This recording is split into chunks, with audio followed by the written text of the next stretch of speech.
Hello world, welcome back to the PocketGamer.biz podcast with me, Brian Baglow, and the ever-glowing and radiant Peggy Ann. Good afternoon, Peggy. How are you?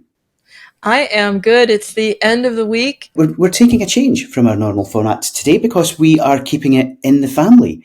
And today we're welcoming Mr. Dave Bradley along. Hello, Dave. Hello there. Hello, both of you. How are you doing? Doing good. Very well. Doing good. Thank you. And now Dave is struggling with jet lag and is nursing multiple sort of caffeine shots to try and get his way through this because you've just come back from the Pocket Gamer Connect event in Toronto. I have. Do you know what? And before that, I was in Los Angeles the week before that because we were nominated for a MOBIES award, a mobile award. And I should tell you about that as well. But yeah, I just flew back from Toronto where we held the latest of our conferences. Pocket Gamer Connect Toronto was last week. And that's, I think, so far this year we've done London, Seattle, Dubai, and so this was our fourth this year. It's fourth this year already. So yeah, it's been a busy with Helsinki yet to come. Helsinki and Jordan to come. Yeah, so we've got a busy and Jordan, yeah. Of course. I mean, it's a sign of the success of these events that in 2018, I was looking through my list of coverage of what we've done on the site. In 2018, we held 3 events. I think in 2019 we did 4, including Hong Kong. And then in 2023, we're going to be doing 7 in total, I think, by the time we get to Christmas. So we've just grown our reach around the world. And Toronto's a relatively new one. We did it for the first time last year, 2022, after the pandemic. And they're back for our second year this year. And it was a good event as well. You know, it's one of our smaller ones. So we grow our events over time. You know, our London event, which is our flagship event these days, gets 3,000 people at it. So, close to 3,000 people. I think we're expecting to grow sort of 10% year on year. It's doing very well. But people forget that started in 2014. So we're almost at the 10th anniversary of our London event. And so, of course, if you look back at the numbers, on that first time it was run, the first couple of years, it was quite modest. And the same here, you have to grow an event year after year. So Toronto was one of our smaller ones, but we had 750 registrations, some of those virtual. So I think we had close to 700 people through the door, actually live at the event.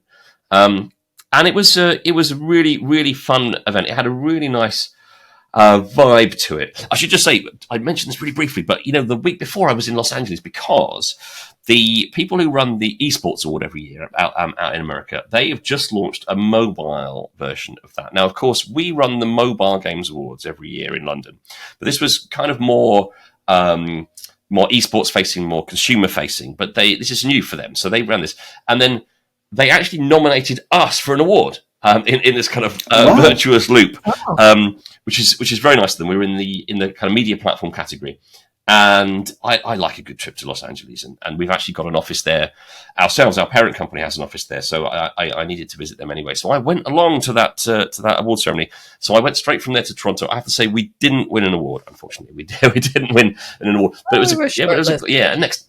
But it was a glamorous evening, and it was good to see mobile esports being celebrated. And as a sign of things to come down the line, I think what to watch out for, Marvel Snap seem to pick up the most awards in many of their categories. And certainly I've been playing that game a lot. So I think we'll probably see Marvel Snap pick up a few awards during the year. And it was good to see them getting celebrated there. So that's where I was. And then, I flew from there to Toronto to run this event. So if I'm looking a little jet lagged today, it's because I've been in 3 time zones across the last 2 weeks or something, so it's a little bit wild. Yeah, that sounds like a fairly punishing schedule. That's up there alongside Peggy's own, right. Travel calendar and itinerary, which seems to be. And we will be seeing each other because we have Cologne just right around the corner. Because we have Gamescom, you've got your Metaverse Mixer. That's right. I am set and ready for that. Yeah, and also I should say it's we're also going to be during Gamescom announcing our top 50 game makers list this year. So yes, you're right. There's the Metaverse Mixer taking place on Wednesday the 23rd. It's a free event. It's going to be one of those must-attend evenings during the week.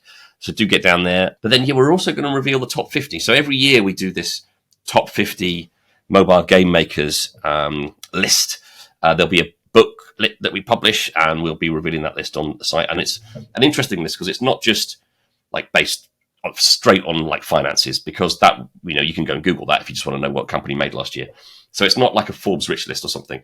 It's more sort of success is a part of it for sure, and the games that have been published, but it's also about like cultural impact and the effect it's had on the industry, and the potential that our editors and experts and all the people who feed into it think that company will have in the year ahead as well. So it's a real barometer of who's hot at the moment in the industry, and the team are currently busy working on that. So I can't give you any hints. I can't give you any spoilers of what that list will look like, because the team are still working on it. It hasn't gone to press yet, but it will do. So while you're at Gamescom, look out for that. It'll be on the site. There'll be booklets about it. People will probably be talking about it at that Metaverse Mixer, Peggy, and we should be able to reveal then. I will do that. And Dave, I have to say, I knew about the list long time. I've been working and contributing to Pocket Gamer since 2017 myself, so I go back a little bit.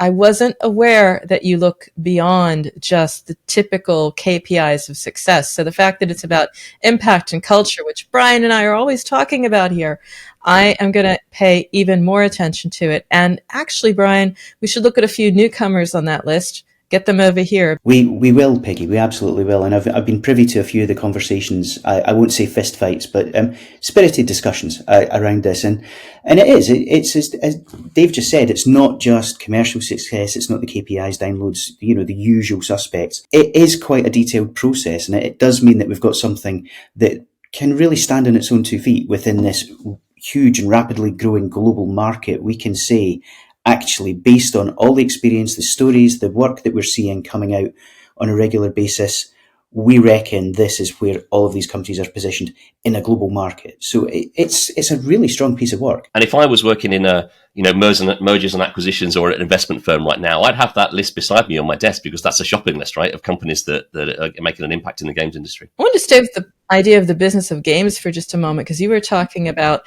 Toronto and then what's coming up. And the other thing I like about the events is that you are a place where business is made. So it's not just the event where, yes, we have thought-provoking panels and discussions, yes, but much more than that, because it's about supporting the ecosystem. What does that look like in Toronto, I'm wondering? Yeah, do you know what? That's a great point, because, of course, the events are called Connects because we connect people. And although so much of my day-to-day is thinking about the talks and panels and the activities and the things there, really, for a lot of people going to these events, it's all about having those business meetings. It's the connections that you make there. It's the networking. And we facilitate that as well. And there's the meeting platform, and we know that was very active. The meeting area was full the whole time. But Toronto and Canada in general, you've got some great companies there. I mean, the market there is very strong. Some great mobile companies in Canada, like I'm thinking Eastside Games, for instance. Gameloft Toronto, who are a big part of the event as well. But just to give you a little bit of a snapshot, I mean, some of the if you like, the kind of, we had like 110 speakers, so it's so hard for me to pick some favorites. But I could pull out some superstar companies that were a part of the event. I mean, Zynga, for instance, they're always worth listening to. We had some representatives there giving talks and panels. We had companies like Digital Turbine. We had companies like Gameloft Toronto. I said, we had Hyper Hippo. Interestingly, we had some people from all over the world. We had some the Middle East, as you know, has seen loads of investment. And we had companies like 966. They supported Toronto as well, so they were there.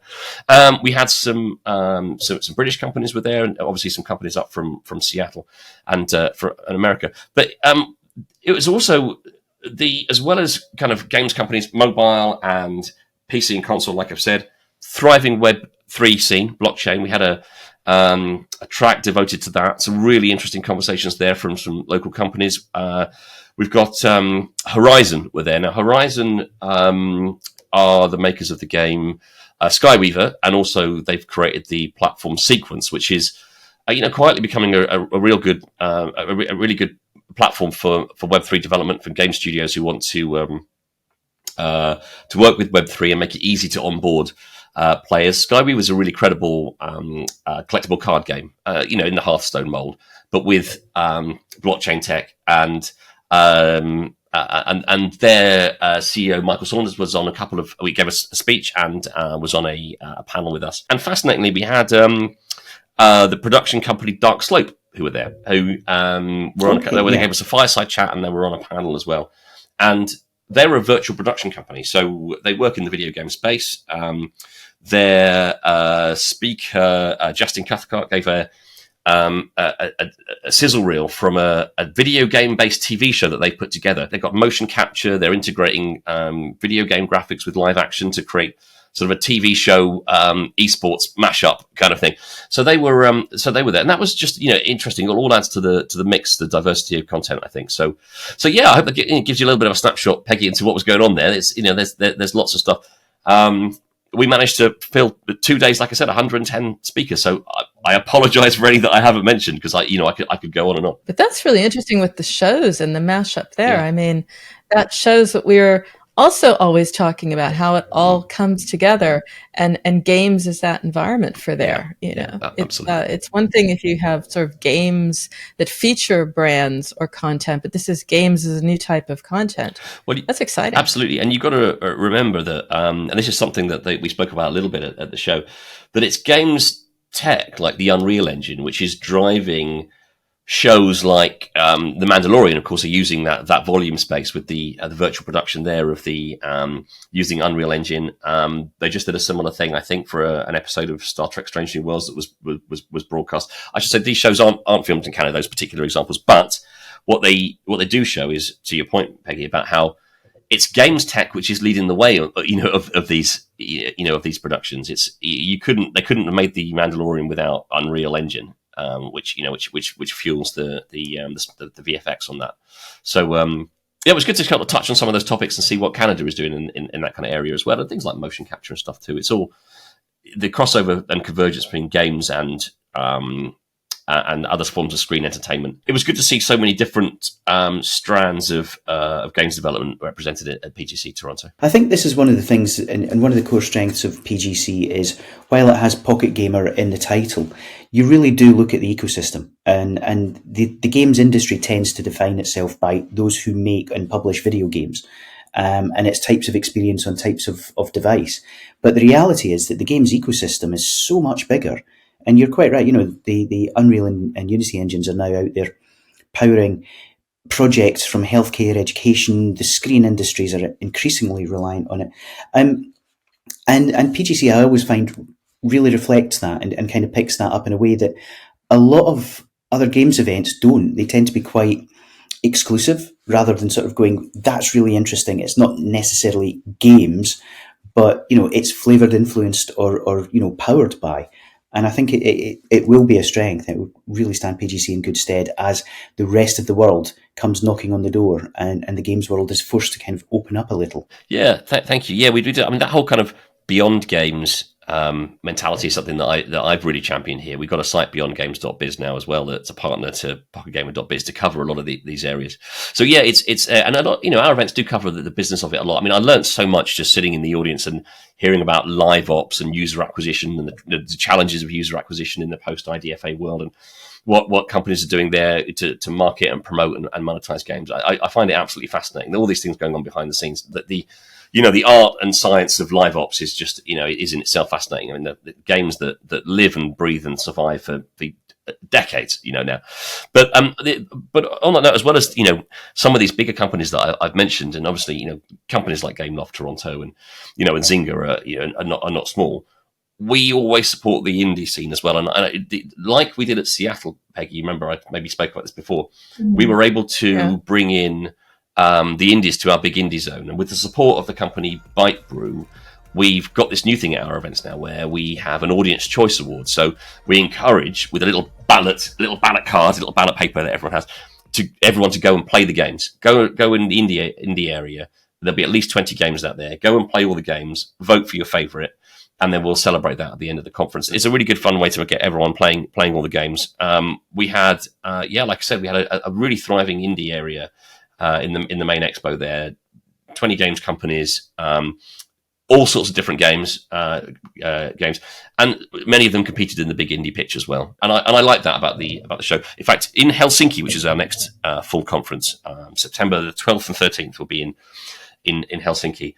We'll have a dedicated indie track on the stage as well, because it's a topic. There's such a thriving indie scene in Helsinki as well, that with representatives from the IDGA and various speakers from the indie community there, we'll have a track about that on stage, as well as the expo area where people hopefully will be voting again. I want to do that at every one of our events now. Peggy and I on the podcast are trying to reflect a lot more of these topics: user acquisition, monetization, post IDFA, live ops, because these are all reasonably new and emerging topics that not necessarily every developer has a handle on. So how do we pull that expertise out, and how do we kind of drill down into some of these? So I think having the People's Choice Award and the Indie Zone are just little gems, and yes, long live all of them. Some of the challenges, particularly that face indie developers, you meet often.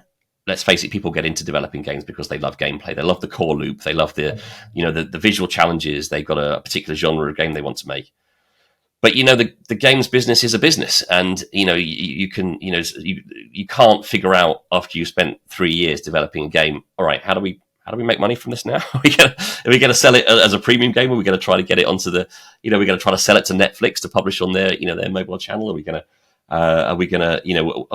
maybe need to build in some some in-app purchases. Well, what does that look like? You have to think of that stuff from the beginning. So I think these are things that the experience is out there, so you can learn it. I'm doing a lot of research into the different innovations, not in the games, but in the way you present the game. So it's always trying to get more out of an existing game. And that goes back to our interview the other day, Brian, when we were talking about War Robots, I think it was. It's the same game, but just always updated and reconstructed.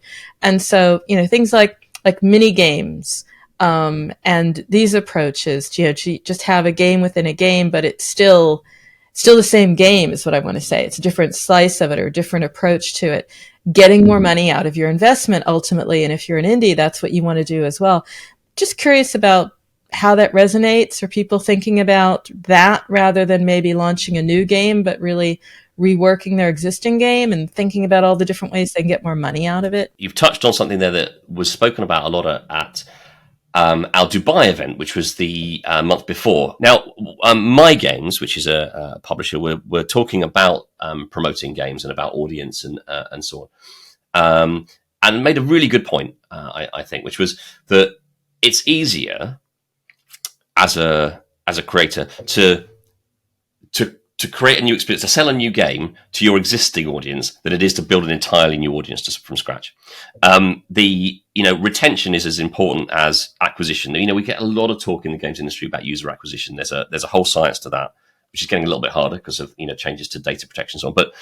But we talk a lot about user acquisition, about the cost per install and that kind of thing, and about how you get an audience for your game. But the truth is, if you've got an audience already, if you're lucky enough to have an audience already because you've got an existing game that's done very well, what else can you sell to that audience? Because that's easier than trying to start afresh and build a whole new game in a whole new genre and find a whole new audience. That there's investment needed for that, and it's challenging.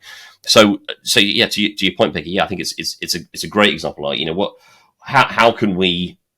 How can we retain our players? Because retention is as important to our ongoing revenue as user acquisition, and in some ways, more important because it's easier and the audience is already there. And also, yeah, what else can you give that audience? Well, what other experiences can you create for them? What other games can you create for them? But also, as you say, within the game itself. I mean, I'm a big fan. We mentioned live ops earlier on. Of games that evolve with time that add new elements in them. I'm playing Marvel Snap, and I love the fact that they just released a tournament mode last, a couple of weeks ago. They've just had a little bit of a rebalance of some of their cards, but I think that's important to keep a game fresh. So I'm really glad you picked up on Dubai, Dave, because that was going to be my next question, which was how is it comparing and contrasting? But on your last point, before we kind of dive in, I think it's really interesting that this is an area where mobile has absolutely pioneered and led the rest of the game sector. When you look at some of the games out there that have had, decade plus shelf lives, Subway Surfers, yeah, right. Dumb Ways to Die, which was originally a safety campaign for I think it was Sydney subway trains, is 10 years old now. Yeah. And there are so many games out there now, which you're absolutely right, are adding new content, not necessarily reinventing themselves, but kind of putting themselves in front of a new audience that is now generational, multi-generational. And it's a mobile first thing. It's only now that the rest of the world are kind of catching up. So it's a really fantastic topic, and it's one that I know we cover on the site. We've covered several times in the podcast, and I'm sure we're going to be seeing a lot more of that at the PGC shows coming up. But to go back to Dubai, it is an emerging market. The whole Middle East, North Africa has kind of undergone a bit of a renaissance when it comes to games. So what was the event like? How did it contrast with Toronto, and what were kind of the themes that were coming out of that particular PGC? every event that we do in a new territory has its own feel, for sure. But there are a few things that are unique to Dubai. For a start, the Middle East is, as you say, it's one of the fastest growing still. Its markets, there's been loads of investment. Saudi Arabia, of course, we've spoken often about the $38 billion that they put into the Savvy Games Group. But there's been a desire in Dubai as well to invest. And as a result, we were hosting our event alongside a consumer event that also took place there. It was at the Dubai Expo Center, and there was, in one of the big halls, there was esports and consumer, and we were the business part next door. So there's a definite local desire to invest in the game space and grow that. And I'll give you some examples of how they're embracing it locally. We had the local chief of police speak at our event because the Dubai police are using games as part of their own communication, kind of recruitment and messaging and visibility on there. And, it was our first year doing something in Dubai. Over 750, I seem to, recall getting up closer to like 1,000 people were there, and really not bad for a first show, We learned some lessons, though. Every region is different in what the local economy wants to see, the proportion of how much content we put on stage, what times of day we do things, what time, when do people want to go and play games, or whether they want to do this. And what about that time? You've got me intrigued now. What is it, like mornings they want to play games and they don't want to listen to? It's funny you should say that. They're small things, but we the feedback's been that they'd rather that the talks and panels started later in the day. That people would rather come and get straight into the business meetings first thing, and the event should start a little bit later. Business meetings first, talks and panels later, and maybe the event goes on slightly later. In our events in London, for instance, we start with our content at like 9:30, and the room's already full. So it varies from place to place. So one thing I was going to ask, Dave, is are there any other regions around the world, any other kind of areas where PGC might make an appearance?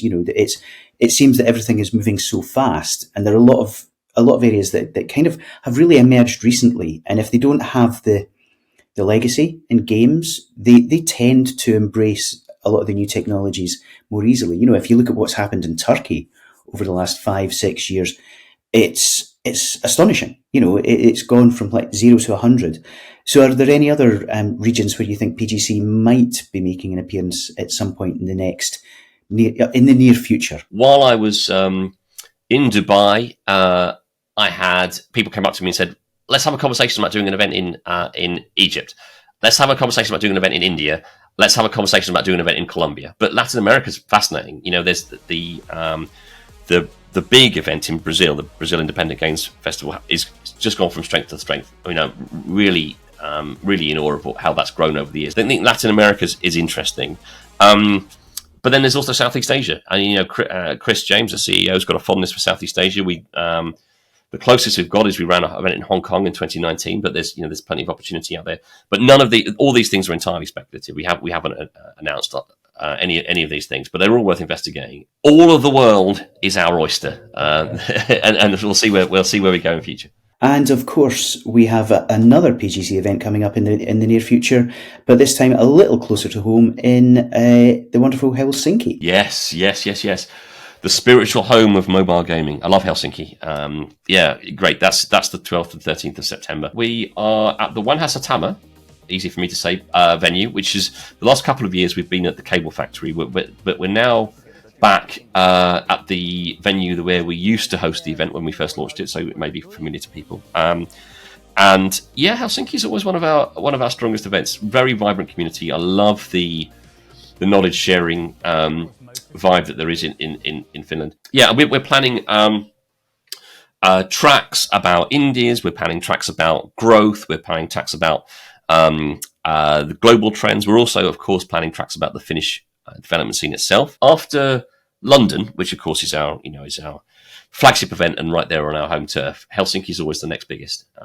So it should be a good one. It is an incredible place. I think I was there first back in the early 2000s.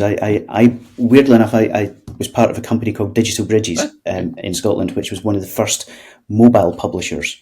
And this was like almost pre-wireless internet. It was SMS and the early stages of WAP.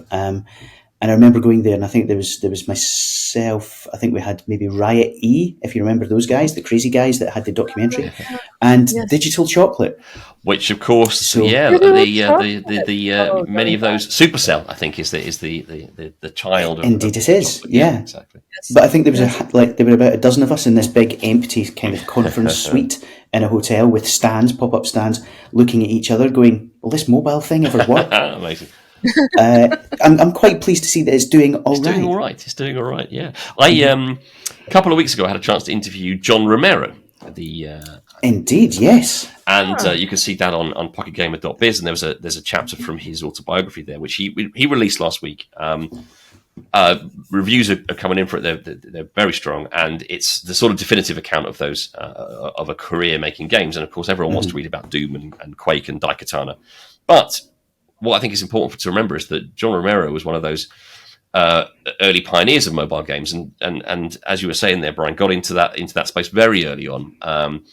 When things like the N-Gage were out there, and before the current era of smartphones, and he talks very eloquently about seeing the potential of that quite early on, and trying to do some some quite technically challenging things. Like he was responsible for the port of Red Faction, which is a big PlayStation game, to the Nokia N-Gage. The technical challenge of compressing it down there onto the N-Gage was all right, but still not very powerful phones compared to what we've got today. No, not at all. And I remember it fondly. I think I've got about 6 lurking in a box somewhere, and stacks of games. I keep saying, "Oh, they must be worth something," but I don't think we're quite there yet. But you're absolutely right. It was back. I would imagine probably about 2002. I remember talking to the president of one of the big games companies that has its own engine. Who said, where are you working? And I told him this place, Digital Bridges. He was like, "You're crazy. Mobile games. That's just, can you see what our technology does?" And I'm like, yeah. But we've got a bingo game that has 100,000 people playing it. All mostly majority female via SMS. And he just couldn't wrap his head around it. So I have got a copy of John's book ordered. I will be perusing it over the weekend, I hope. Yeah. It's difficult to appreciate just how big the industry's grown, because, way back when, and I think we're all, reaching a similar vintage, except yourself, Peggy, obviously. It's you could go to E3 and kind of do the whole thing in a day, so just day 2 you would go to Six Flags. But you could go around, you could swap business cards, you could have meetings, and the very notion of doing that at some of the events, even PGC now, is way too big to appreciate and meet everybody in a day. But yeah, it was odd how small the sector was and how quickly you could get around and kind of meet people who are now being lionized in print. I just enjoy this. Yeah, it's lovely to chat to you folks. Almost like we need to be in a pub and do it over a proper pint. We do. Well, let's do that in London. Let's do that in Scotland in Scottish Games Week. Let's get on. Yeah, I think we need to end with that. We need to end with the fact that we're ending our world trip, our world tour, touching down with Brian at Scottish Games Week. So tell us about that one, Brian. Yes. So yes, well, Scotland has a long and proud sort of legacy when it comes to video games. We originally, as a country, obviously, released Lemmings way back in 1991, February the 14th, Valentine's Day. But that's quite a while ago. And, while we've done Grand Theft Auto since then, the contemporary work, the studios that are working up there these days get an awful lot less attention. And so I really just set out to sort of see if we could bring more people to Scotland. We've got some fantastic locations. We've got events running in Edinburgh, Glasgow, Dundee, hopefully up in the Highlands and the Islands as well. But really the goal is to try and capture some of the magic, some of the fantastic community spirit, and really just kickstart, more people coming to Scotland, because from London it's only a 55-minute plane journey. From continental Europe, it's a couple of hours. It's not that big. And commuting between the 3 cities, it's everywhere's more or less an hour away. Again, it's this whole idea of ecosystem, looking at the convergence of games with the wider digital world, getting the industry together, because while a lot of these conversations go on in pubs in Dundee and Edinburgh and Glasgow, it tends to be a little bit insular. So we're really just trying to open things up. And we've got a 2-day industry conference, education symposium for all of the colleges and universities offering games and esports courses, a session with the Scottish Parliament, trying to get in front of the MSPs and, convince them that games are important, and the Scottish Games Awards. So, it's by this time next year, I'm hoping that if I say, name me the top 50 game developers in Scotland, people will have at least the top 5 in the forefront of their head. Excellent. And we'll be touching down there. I'll be there. Dave, you're going to be there, right? Yeah, absolutely. We'll meet there and do this live. We will do it. We'll have the castle in the background. It'll be beautiful. Oh, wow. Perfect. I can't guarantee it won't be torrential rain, but that's. But there'll always be the whiskey to keep us warm inside, though. I'm working on that even as we speak. We could go on, but sadly we're out of time. Dave, I know your schedule and the jet lag is probably dragging you away to bigger, better, and more important things. But we just have to say thank you so much for coming back, reporting back from both Dubai and Toronto. We really appreciate it. And Peggy, as always, it's been a pleasure. Thank you for having me. Always it's a pleasure to be with you.